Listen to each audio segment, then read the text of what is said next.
headcount more technical writers? And also the second aspect is in terms of, are more people curious about technical writing as a possible long-term career opportunity? In terms of organizations, yes, I definitely see a lot more respect for technical writers. There's a lot more places where people are more trusting of our teams to kind of hand off something completely to us compared to what it was before. And for us to sometimes take a call of, hey, do we really think, maybe as an engineer, you might have this thing that, hey, it's my baby, I've built this thing, I want it to be documented. But from a technical writer's point of view, I might think that, hey, this is just an under the hood improvement. What was taking 10 seconds, taking 5 seconds. Now, I don't really think it's worth calling out. So we are, kind of now have that right to veto. They're saying, hey, no, we'll step back on this and we will probably not include it. So that's one aspect. In terms of people being curious, there have been people on LinkedIn and other places where people from different domains, people who might have been like copywriters or in the ad space or the marketing space, are now just coming out and asking, hey, so what do you guys do? First thing people ask me is, hey, do I need to be technically sound to be a tech writer? And that's the first thing which we need to kind of demystify and tell them that, hey, technical aptitude is important, but you don't necessarily need to have a degree in or an engineer necessarily to be a tech writer. So those are my 2 cents on that. Wonderful. Any additional thoughts? Yes, so if you look at it, definitely it is it's a good industry, booming industry. If you want to look at it, just go to LinkedIn and search for the job opportunities that we have. We have a ton of job opportunities. Recently, the last 6 months or so, you can see the range from director level to intern level. There are a ton of opportunities available. So that tells the volume. Even though this is not a net new industry, the industry has been there for a while. I think I saw her, she's 30 years or so, right? So, so industry has been there for a long time, and we are still relevant. And as Raj was saying, we are not just doing writing, we are doing much more than writing. So organizations are understanding the value we are bringing to the table, right? Not just the procedure writing, much more than that. You create multimedia content, you do UX writing. And the Boomi team, they've done a great job in terms of setting up a portal. They've done exactly a developer's job there. So it's booming. And the other aspect also is Raj highlighted, he was talking from the LinkedIn point of view. You can also see a lot of academics are including technical writing as a curriculum. Like if you look at journalism, mass communications, you have a module for tech writing. So a lot of awareness is getting created at the institute level, college level, and people want to be tech writers rather than, I think Mridula mentioned that she's in an accident technical writer. Like that, a lot of people are planned to be a technical writer. Okay. That's very interesting. Thanks, Bharatya. Just adding to what both of you have said, definitely technical writers are in demand, but the way in which the expectations are set for technical writers, that definitely has changed. So I know somebody had a question about, do we need to know JSON? Yes, absolutely. Do we need to understand Python? Yes, absolutely, is my answer. So it's in a way wherein we are adding value to the technical part of writing, and it is important so we stay relevant and current to whatever industries that we belong in, right? So there's no point in writing about a particular product or a platform. Let's say if it is a SaaS offering, or it could be something to do with cloud, right? And if you're unable to understand the technology or the tech stack underneath, then it's impossible to actually cater to the technically niche kind of customers. So it's definitely important for us to scale up and be in line with typically what R&D would do. I mean, if you look at product management also, that's another area where, product managers are no more functional kind of product managers. They're both technical and functional. So if they are coming up with requirements, it's not just the functional aspects of a product, but they need to understand the technical infrastructure that might have an impact for the requirements that they're coming up with. It's analogous to that. That's my 2 cents. Awesome. That raises many questions which I will ask. Your question was whether technical writing is still booming. I'll answer this in 2 aspects. One industry-wide and one from terms of good, because 1 year at Google is equal 7 years. So, so it really ages you. So from Google perspective, when I joined, there were lot many more openings all over the world for technical writers. I'm specifically talking about technical writers, but they've come down, and I think the leadership at Google is waiting and watching, trying to see what AI is going to do to that. In fact, AI now can actually write code, right? So even that is really fun to watch. Industry-wide, because AI is very nascent, it hasn't taken over. So thankfully, the industry is still booming. So right now, we still need technical writers. Future, we're going to watch and see. So does that answer? Awesome answer, actually. Yeah, so very much in line with the scary thoughts that we have already. Yeah, the only thing is probably technical writers are thinking, okay, that is scary times. Probably it's 5 years more for us rather than developers and others who are right now probably suffering. But yeah, so to those kind of answers, so like some of those answers are like, yes, you need to, I mean, as a technical writer, whomsoever wants to be technical writer, just being where you are is not enough. Now you need to improvise. So now I have a small list that when we talk, now there are two things from my perspective. We here, technical writing is probably not having a future. The first question was based on that. In our industry, 15 years plus, most of the people come to me, not most of the people, 12 to 15 years. Do we have a future? Now I have already been 15 years. Now what else do I do? Okay, what they have been doing, I know. But what do I do? Second thing is, those people who are not getting jobs or not getting whatever desired it is in this field, and then very easily they blame AI for it, although it's not nowhere right now. So I have a different point of view. So based on that, I have collected 4 points. I just want a word here. So in case, if we say, what is more challenging for those people who want to grow as a technical writer today? What is more challenging? So one is that basically having good control on basics of technical writing. Okay? Second is lesser or no knowledge of coding and software development. For example, languages like Python. Automation in the creation and maintenance of technical documentation. Okay. So if we say these points, 3 points actually, so AI is nowhere in the list. So what's your thought? I mean, what do you say? Which one do you think is challenging? Yeah. I think this is my favorite. Okay. According to me, I've been, as I said, I don't need to repeat it that I've been here for a while.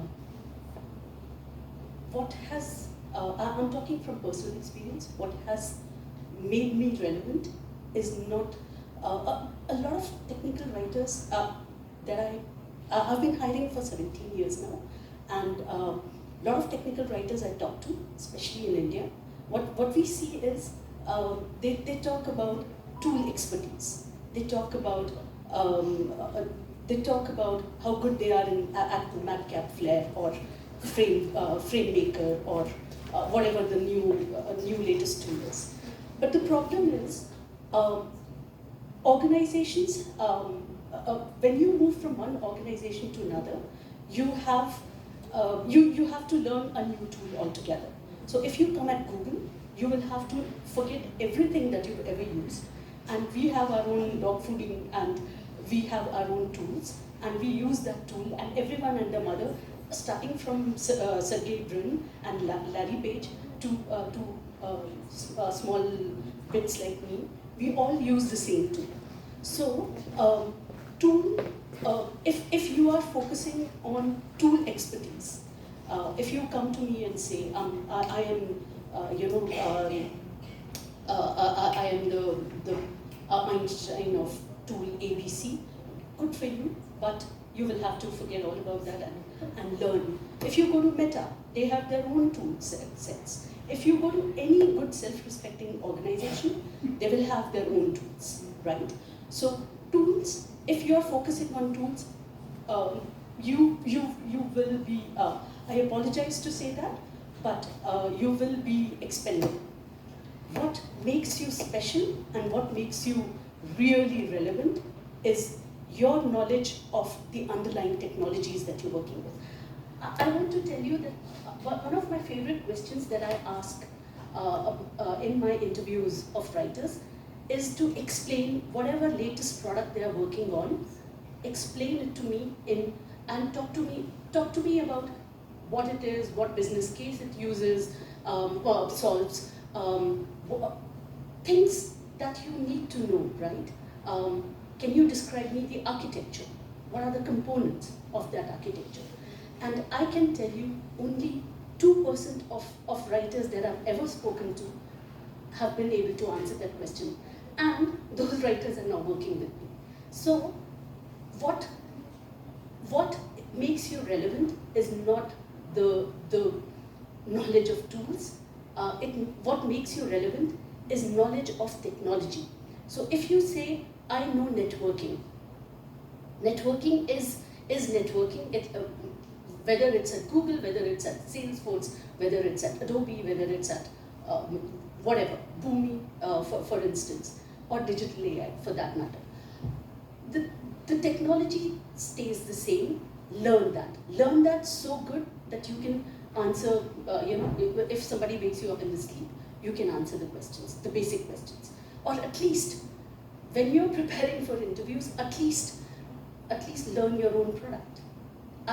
I'm always surprised, if you're working on a product for 3 months and you're not able to explain it to me, I understand. It's brand new. But if you're working on a product for 6 months and you can't explain what it is, I'm not your friend. So that is one aspect of technical writing if you want to grow. Second aspect that I want to talk about is, and this is one of the things that hit a lot of Indian technical writers. I am an Indian and I'm a fairly okay, proud Indian. But what I want to tell you is that our writers cannot write for nuts. We have lots of writers. Google is struggling to find good writers in India because we are not Google is very big on balance. So you are technical writers, right? We are technical writers. Technical and writer is part of the job description. So if you are good at technology, sometimes we find you're absolutely Rambo on one technology that we are looking for, but you cannot write for nuts. So you have to develop the two aspects of your job description: technology and writing. These are the things no one can take away from you, and these are the things that will actually get you to whatever your dream company is. Mine is Adobe.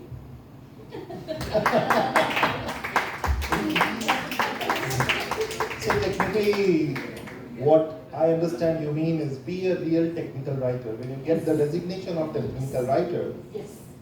technical plus writer, I think, and it's not. Not content writer. This has been my life for them. I absolutely refuse to work with writers who take the content from the developer, beautify it, remove the typos, Copy paste. The copy paste technical writers. They are not technical writers. They are just they're just. So if you are if you really are looking, especially AI is coming, and AI right now it's nascent, but it will be it will come and get our jobs. We at Google are right there in the center of it, and we are actually feeding that AI. And my team has been coming to me and asking me, will we have a job 2 years down the line or 3 years down the line? And I've been telling them, have a plan B, be ready, right?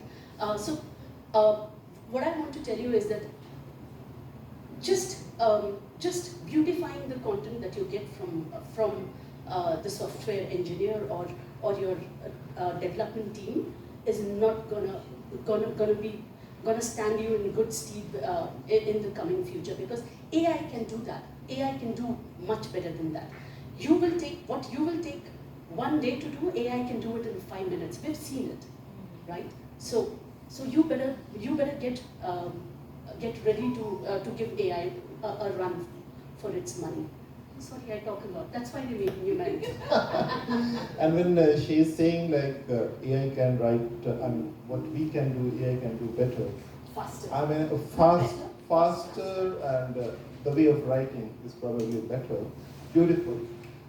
So that just reminds me, and no offense to anyone, with the advent of AI in the last 1 year, have you seen increase of LinkedIn posts by technical writers?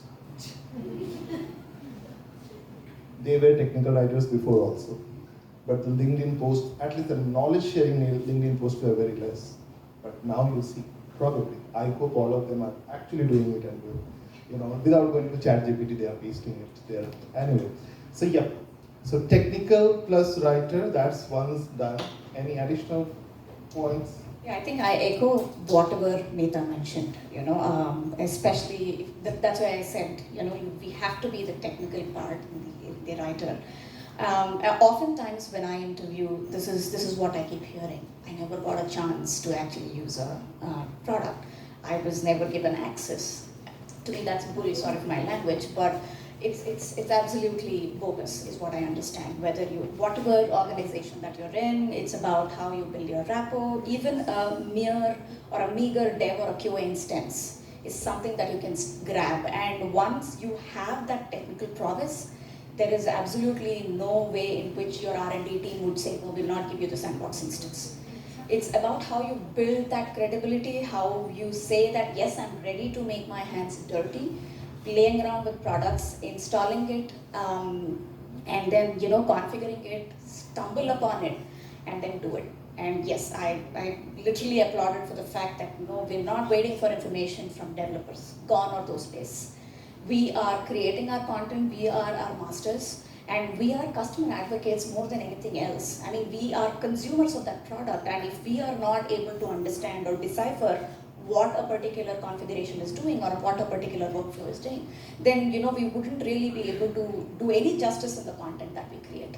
And that definitely will not go into the customer's pocket.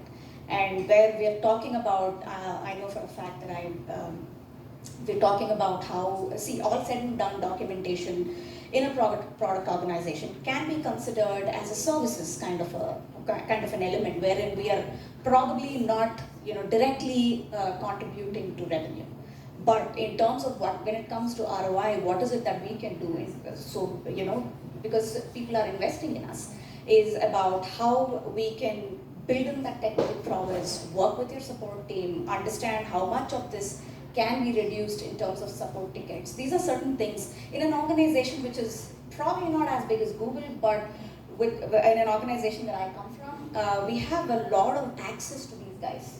All of these customer-focused, personnel. Yes. So we work with support personas, understand. So my team sits along with the support agents where they try to gauge what is being complained about. And they are getting first-hand information about what they're literally, what kind of, complaints that they're raising, customers are raising. So it's an important aspect of a writer where they decipher that kind of information in terms of what can I do in, reducing those support tickets, or in reducing that complaints in terms of producing quality documentation, understanding customer use cases. So if we are not able to entertain that customer advocacy within the technical writing teams, it gets very difficult. It just boils down to these copy-paste kind of writing. That's what happens ultimately. And yes, I completely echo your thoughts, Meeta, especially on when it comes to interviewing, process tools, we don't look for that at all. And I know I have my team here, a couple of interns were here, and they said, oh, she's advocating Jira, we have our own tool. And I'm like, good, that's how you need to do it. So you're recognizing that, we have the tool, we know what to do with it. The only thing that makes a big difference is about how we are able to fit into that overall big picture and contribute to that overall product usability than thinking ourselves to be, separate from documentation as a separate team. That's my 2 cents. Wonderful, and a lot of points here, and just one example I will like to give. So, setting up, a system, the test system. So, in one of the organizations I worked, so there were multiple writers working under me. So, one of these writers, so she was technically very sound. So, we had this case of that. Okay, we will test it. So they said that okay, we can give you only one test case access. Others, if somebody can, they can set it up. Then she said, okay, I will set it up. And first of all, the developers were like, what? Technical writer will set it up? And when she did it, after that, they had such good rapport with her. All that respect, forget about taking input and all, that was never a problem. Yes, you take this. Yeah, I think that was a good example. And I agree with what Meeta said. So, to answer your question directly, 15-20 years of writers struggling to get job, the reason for them not getting Bharat, job. mic please. The reason for them not getting job, I'm not sure who they are, but unless their basics are strong, right? The language skills are strong. How many ever years you have as experience, it's going to be difficult for you, right? You can just have 1 year of experience, but if you have very strong language skills, you can easily fit into any of the companies, any big companies. Even Google wouldn't mind hiring them, right? Even we wouldn't mind hiring. So I'm coming from a company called Informatica. We hired throughout the year because we keep looking for good candidates, and our success rate in terms of clearing test is 1:10. I would put it in. We interview people with multiple years of experience also, and a lot of people don't clear the test for various aspects, and we find issues in their resumes also, right? Again, there can be a debate on whether we should consider resume as a sample doc or something, but we should, right? Because what better work do you have when you're looking for a job, right? And your resume is your first visiting card, so why not polish it, ensure that there are no writing issues in that. If you introduce writing issues in your resume, how can we expect that you will not be able to introduce those issues in your writing, right? So a lot of things directly and indirectly tell about you, right? And those are the signs recruiters will look for in your test, in your resume. These things will not be explicitly mentioned anywhere, but now that we are mentioning, you need to focus on these things. It's very important, and keep your basics strong. 30 years, 40 years, still your basics need to be strong. And another area that Meeta touched about, the technical aspect of it, of course, we are working in a technical field, and we are not just confining only to software. You take hardware, you take semiconductor, everything is technical in nature. So unless you have that technical acumen to understand things, it's going to be difficult for you to fit in. The example that Meeta gave was, will you be able to explain your product? That is just one way of exposing your technical capabilities, right? If you cannot do it after working on a product for 3 years, then it's a serious problem. So you have done mostly UX writing. Not many companies are looking for people to write just procedures. Technical writing is much more than that. So, as again Puneet clearly highlighted, you need to be technically inclined, plus you need to have very strong basics in writing. If both things don't work well, then it's going to be difficult for you whether you have 5 years of experience, 10 years of experience, and 15 years of experience. When you have these things strong, you can be relevant for a longer time. I think everybody's pretty much covered whatever I had in mind as well. But I would like to take on another dimension of the whole thing, in terms of here we are talking about people not getting hired, but also there are a lot of people sometimes you'll see who are in the same role for a lot of time within a company, right? So this guy's he's doing intermediate writer or a senior tech writer. There is a new role created, let's say a lead or a principal writer, but so-and-so person is stuck or in that flux for so many years. So that is also kind of pretty much same thing. It's about adaptation. It's about identifying, especially when you're in an organization for some time. For example, at Airbase, I've just finished about 2 years, and now I realize that, hey, between the point of sale and after point of sale, where tech training comes in, there is this other niche called onboarding. They also need content. They talk with customers. So why not even pitch in there and say, hey, we are the experts. Our knowledge base is the single source of truth. Let us pitch in and make ourselves more useful. So that way you not just doing tech training, but you also dipping your toes into other pies, so to speak. Amazing point. I mean, that's like, and that reminds me, I have many negative stories to tell. So, and that reminds me about comments from some seniors. When for UI messages, people are not approaching us, why should we interfere? You are working on the same UI writing document, you are seeing some issues there, but we will not interfere because officially it's not under our role. So there are different cases. My kind of writer. So yeah, I mean, grabbing new things, playing more proactive approach, certainly that's one of the multiple things we should be doing. If we want to not only stay relevant, actually my personal challenge is with with this word staying relevant. This is a very passive thing. It's not just staying relevant to show somebody that who you are, what your value is. Do something that people should come that, hey, without you we can't survive. Technical documentation is such a field. Forget about AI and all. Technical documentation is such a field. If you, I mean, all these top nice points they have mentioned, many of you also know that if we actually do things proactively, people will be behind us that, hey, without you we can't move. As I said, I like to talk. Yeah, you want to add something? Puneet, you brought out a very good point. A lot of people, I've been mentoring and coaching writers right from their beginning of their careers. I've mentored quite a few managers. What I would want to tell you is that how do you grow? You grow when you do what is what is in your job description, and you do something extra. So Puneet mentioned a very good point. He said that if the organization feels that if you are taken out of the equation, the thing is going to crumble around. That is a very good point, a good thing that us managers notice, and that is when you grow. When you become indispensable, forget about the whole thing about indispensable and you get kicked out and all that. No, you get indispensable. When you become indispensable, that's when you go to the next level. So that's very good. Thank you.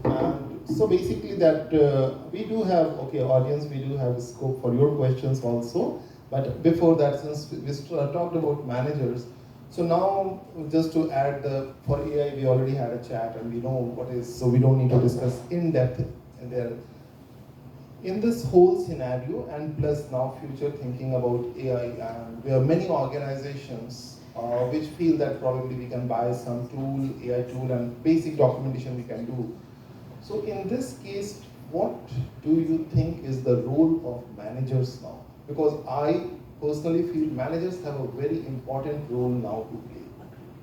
Rather than just talking about technical writers, yes, they should have some things, but managers need a very active role now in today's world. So thoughts and what all? I talk a lot. Okay. When you were asking questions, when you were after lunch, when you were warming up the audience, somebody said AI and empathy, right? Management. A lot of tasks that I do as a manager, approving vacations and sick days, and a lot of those tasks AI can do it, right? And if you are that kind of manager, then chances are you will be replaceable. What makes you what gives you the edge over API as a manager is how you bring up people. So how you develop your people, so that your people will stay relevant. So my job right now is to make sure that my writers do not get replaced by AI. And if I do that, then then that is my future scope. But I'm also looking for a plan B. All of us are.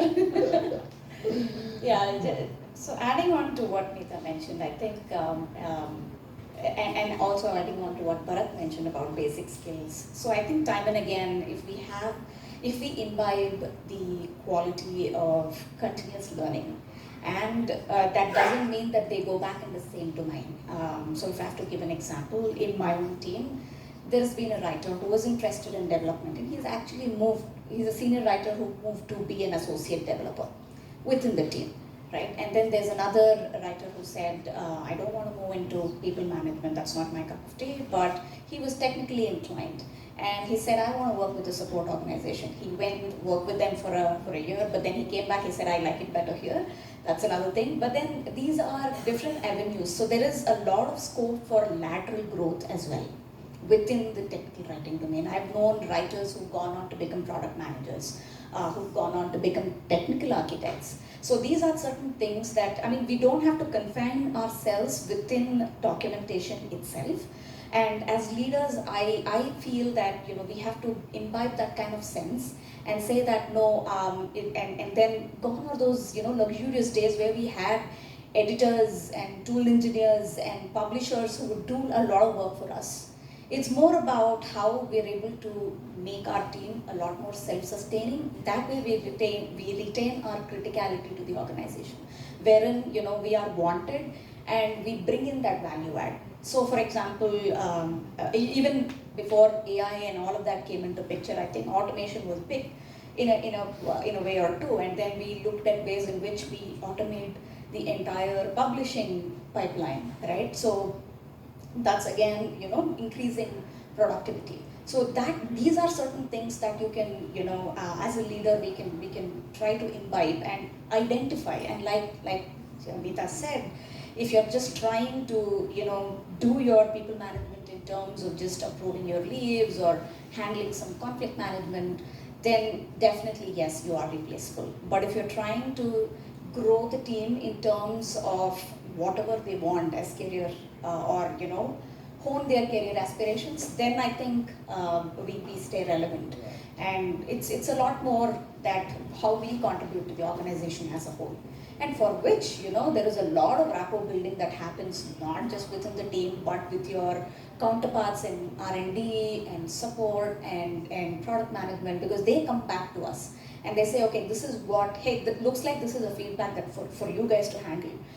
Product is not handling this. Would you be able to come up with a workflow to cover this up, right? Ideal scenario is where there is a bug-free software, which is not going to happen anytime soon, right? So until then, we'll still stay relevant. But how we are able to step up and how we as leaders can create those opportunities for our teams, that is very, very important. And if we stay, if we go into that comfort zone, then it becomes very difficult. So one thing that probably I'd like to add at Digital.ai within the documentation team, it's a two parallel stream that we run. One is contributing to your mainstream release artifacts, all of that, product releases and stuff. And then the other is your how you can contribute in terms of increasing documentation efficiency. So there's someone who says, I want to focus on the style aspects of it. I'm going to maintain the CSS. And then there's someone else who says, I want to do automation. Then there's someone else who says, I want to automate the entire UAT. I know someone, I think Doc's test mentioned, that was an eye-opener for me, Subin, so thank you so much. So how we can automate the UAT, and that's something that they're doing. And then there's another one, who also said, okay, I'm trying to get relevant because this person is actually a veteran who has that 15, 20 years of experience as a writer. She's very senior, but still, has that hesitance in terms of competing with a lot of junior writers who are already capable of doing a lot more or catering to a lot more. So she mentioned, okay, I'm going to create, I'm in the learning part, so I'm going to set up a knowledge sharing forum wherein she, just like what TWT is doing, she's getting people within the organization to talk to writers and encouraging writers to do product demos. That's one of the major goals that they have, wherein, it's more or less like mandated for them to, that one way wherein they have to do the product demo so that they know that this is what they have to do, understand the product. No, great points actually, those things. So in that, I would just like to add, at least for seniors and those people who feel managers are not supporting that much. At times you will get, tell your managers that we can do this also, probably. You can also push your managers, right? At times, don't leave the job on your manager that they only need to think, probably push them. So here, before moving forward, I would like to go to the audience. Sure. So, any questions for the panelists? Or everybody waiting for? What do you guys think? Any questions? No questions. Okay, everybody's cool then. Okay, so if there are no questions, then I have one last question. Okay. So now considering all this, basically, when we talk about future, so let's divide it into overall, yes, technical documentation. We all represent technical documentation field and we want it to be very strong, this, that, and whatever. If we divide it into say 3 parts, freshers or juniors, then mid-level, ICs, and then either aspiring managers or the managers. So now when we talk about future trends, how technical documentation, I won't say the word rule, but yeah, more than being just relevant. So what's your suggestions? I think this time I'll let those side start. Yeah, great question. I come from a classroom training, instructional design background. So I think in the future, we need to look at not just, we are of course doing the audience analysis and the persona study and all that stuff, but also we need to look at what kind of outcome do we want from the documentation. Is it something where it is presented in such a way that this person does not come again and again, some information is retained for repetitive tasks, it makes it easier? Or is this something where this person has to come every time to my documentation to go from part A to point B? Also understand that even though we are writers, there are different types of learners. People process information differently. Some of them are auditory learners. I may be talking for 1 hour, you'll understand concepts better. Some are visual learners, they like seeing charts, they like seeing data. Some are kinesthetic learners, they want to see stuff, they also want to do stuff. So I think incorporating a nice balance of all these learning principles, adult learning principles, will go a long way in terms of how content is created and consumed and its effectiveness in the long run. That's it. So from my point, I would still stick to the basics, and also the other aspect for every writer is the curiosity in you, right? You need to keep it alive. I think Mridula has put in a beautiful presentation of why, right? We need to ask whys, and that whys will open up multiple gates or doors for you in terms of seeking information. The why need not be only for the external stakeholders, right? Of course, when you ask them, they want to give you information. That why is also for you. You should also be able to ask why to yourself. When you're writing something, am I presenting all the use case? Have I covered everything? Am I writing it in a language that the user will understand? Am I getting too technical? Am I writing in a verbose way? Should I cut short? You should also be able to ask why to you. When you do that, you're going to have a fantastic self-review, and that will change your content in a more meaningful way, right? So that why will come in only when you're curious. As Puneet gave an example that some message is there and I'm not going to do it because it's not in my plate. When you're curious, you'll go to your team and ask them, hey, I'm seeing something. Is it something I should work on, or is there anybody who's working on it, or should I log a bug so that I can fix it or somebody else can fix it? So that curiosity should be there. Be it a beginner, be it an intermediate, be it a senior. If you don't have the curiosity, then you're going to be easily replaceable, like what Mika said.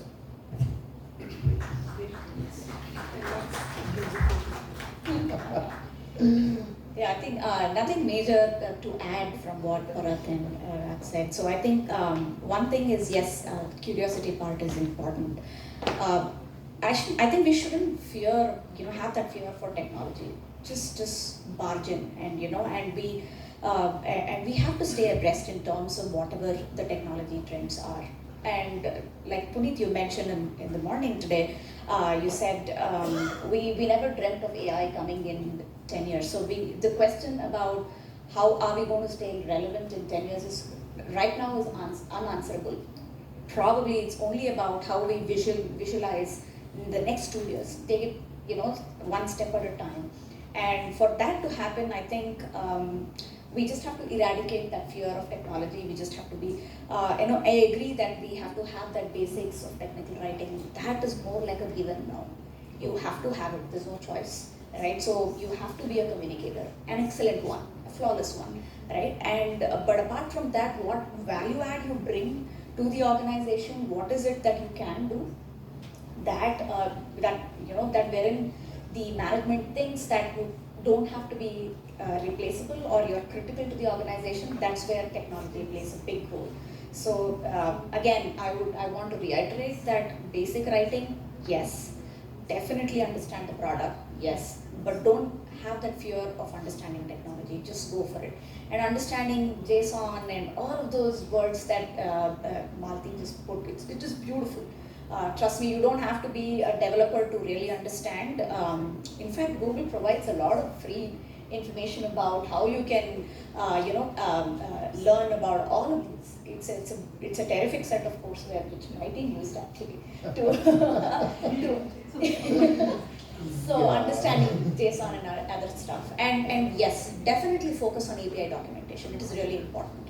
That is something that probably will go away slowly based on all of the Gen AI kind of technology coming into place, wherein it can be made a lot more automated, which what Malati also touched upon. But for you to even go back and make those edits in that JSON file, you should know what that code is. Interpret that code. So it's I think we just have to break that fear. That's what I'm trying to say here. Sure.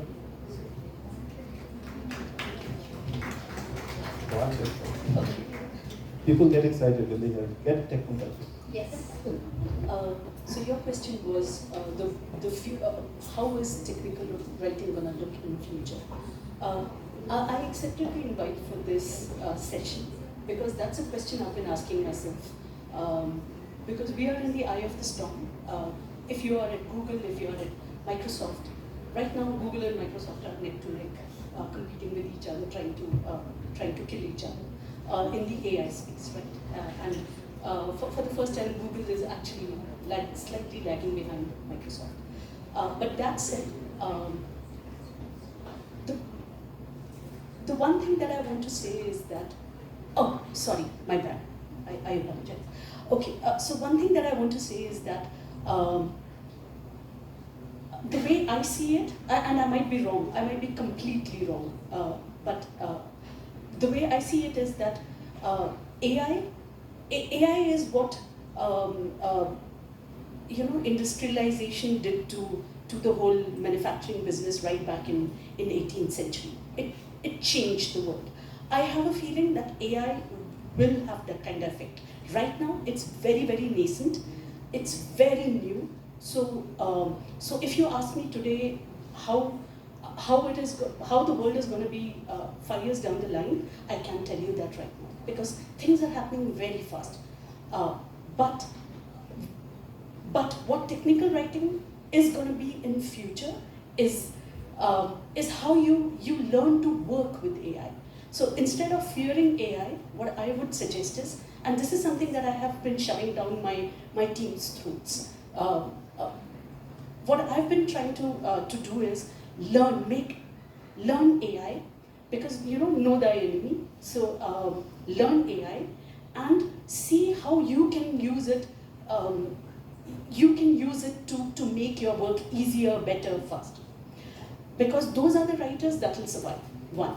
And two, I think when I was looking at the agenda and somebody was talking prompt engineering, right?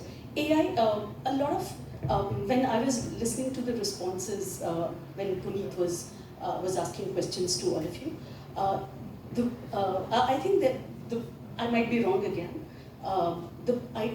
feeling that I got was that all of you think that AI is that Terminator like technology that is reading everything everywhere and growing on its own. It's not there yet. ChatGPT tells you whatever it tells you because somebody is feeding that information. So prompt engineering, I heard somebody took session on prompt engineering that we will have to, us as technical writers, we may not, the way I see it, we may not be doing the same kind of work we are doing today, say 5 years down the line. We will be doing, we will be required, because somebody needs to feed that AI giant, right?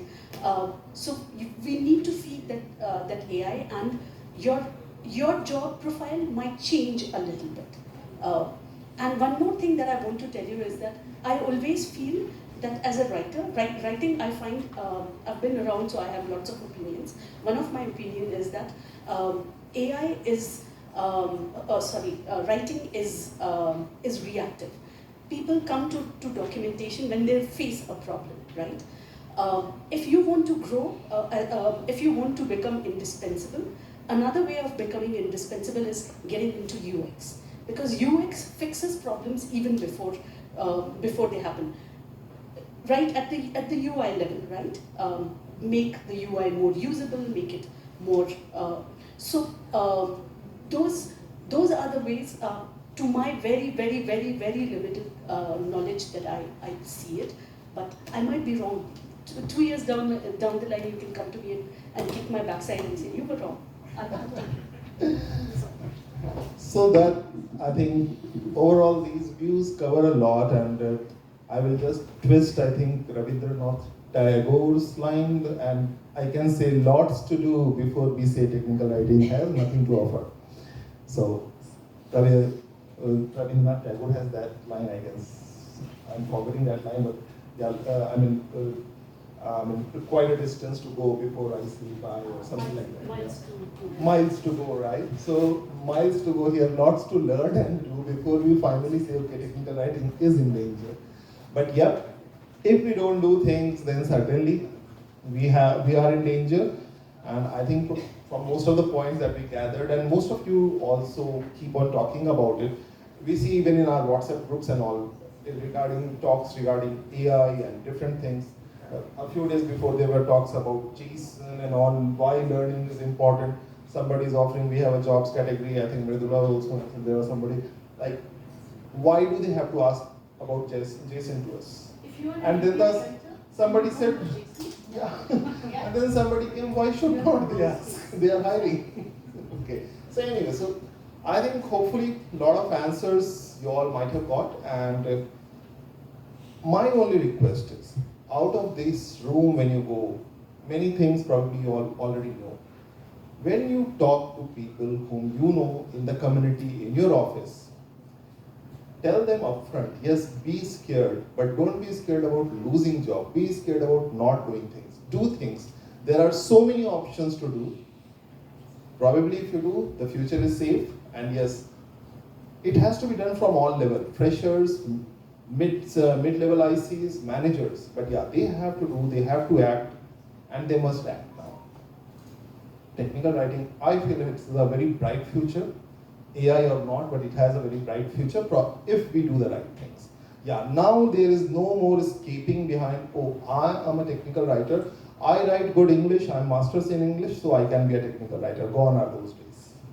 You should be technical and then plus writer. Then only you are a technical writer. So thank you so much to all of you. It was very nice. You can have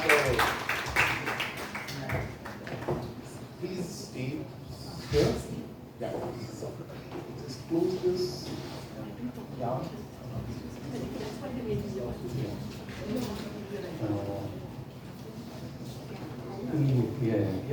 Yeah.